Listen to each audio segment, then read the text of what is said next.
Bonjour à tous, la forme est là, quintet samedi, tiercé dimanche, tiercé écarté ce lundi. Bon, c'est très bien, hein. Le 6 qui court Tumblr était ma dernière minute pour les abonnés des pronos du cœur. Bon, on va sur le sable. Ah, on gomme le terrain lourd grâce à cette surface tout temps. Eh bien, on va jouer sur des chevaux qui me semblent détenir une très bonne chance. À mon sens, il y a 4 chevaux qui se détachent du lot. Mon favori, le 8, Cliffs of Moher, puisqu'on le sait, Maxime Guyon essaie de défendre sa cravache d'or et il est menacé par Michael Barzalona qui le titille très fortement de réunion en réunion. Eh bien, je mets les deux grands jockeys en tête de ma sélection. Le 8 avec Maxime Guyon, et puis le 6 d'Esling Jovel, l'une des 2 cartouches de Pantal, montée par Michael Barzalona. On les a vus ce lundi très motivés, hein. Ils ont été boum, boum, boum, boum, boum. On aimerait que tous les jockeys, tout au long de l'année, soient super motivés quand ils sont favoris et qu'ils fassent boum, boum, boum tout au long de l'année. Parce que, je ne sais pas si vous l'avez remarqué, il y a des fois cette année, on n'avait pas des jockeys qui poussaient vraiment à fond jusqu'au poteau. Bon, je referme cette parenthèse. On va jouer le 8 et le 6 et que le meilleur gagne. Ce sont 2 grands jockeys que l'on aime bien, que l'on estime et que l'on suit fidèlement. Et puis c'est palpitant leur combat de dernière minute.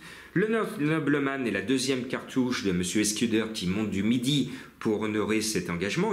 Il met 2 snipers, donc il est évident qu'il se donne 2 chances de gagner ce quintet, donc normalement il ne devrait pas le rater. À mon sens, ce sera plutôt avec le 8, mais si ce n'est pas avec le 8, ça sera avec le 9. Et puis le 7, Forever Given, c'est un cheval que j'aime bien.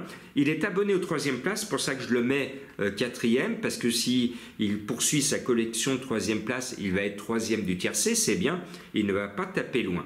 Et puis initialement, j'avais mis en tête Tilila, le 14, dans ma sélection, mais le cheval fait une rentrée, Alexis Pouchin est aux commandes, c'est une très bonne valeur, c'est une pouliche que l'on verra à un meilleur niveau une fois qu'elle aura gagné son quintet.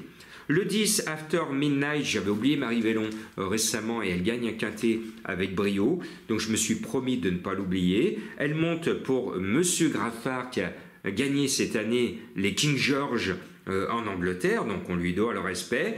Le cheval n'a qu'un défaut, il a tiré le pire des numéros à l'extérieur, le 16. C'est pour ça que ce 10 est très bas dans ma sélection, parce que ce métronome, ce cheval tout neuf, bon, il va falloir pianoter Marie pour faire l'arrivée. Et puis, on l'a vu gagner avec brio le quintet de ce lundi, Christiane Demuro, et cette fois associé au 5 The First Dance. Eh bien, ce 5 me plaît bien, et sur la ferme de Christiane Demuro, il est capable de faire parler notre ami Chappet, qui cause peu à mes confrères, donc on ne sait pas trop ce qu'il pense de son cheval, mais je pense qu'il pense du bien de son cheval, et moi je pense du bien de son cheval.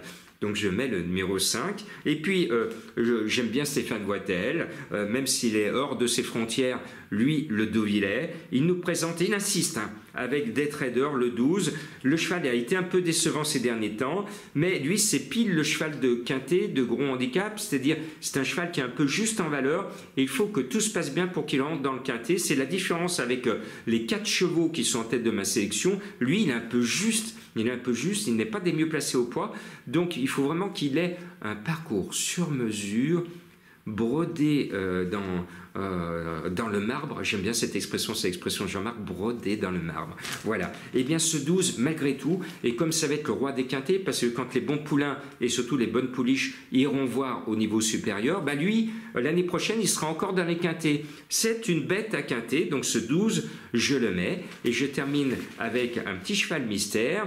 C'est ce que vous dites à votre fiancé quand vous partez.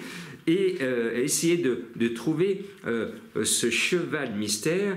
Et messieurs ou madame, je vais vous donner une astuce pour savoir si la femme ou l'homme que vous aimez vous aime vraiment. Parce que souvent, on se pose la question de savoir est-ce qu'elle m'aime vraiment ou est-ce qu'il m'aime vraiment. Alors, il y a un indice comportemental que je vais vous indiquer.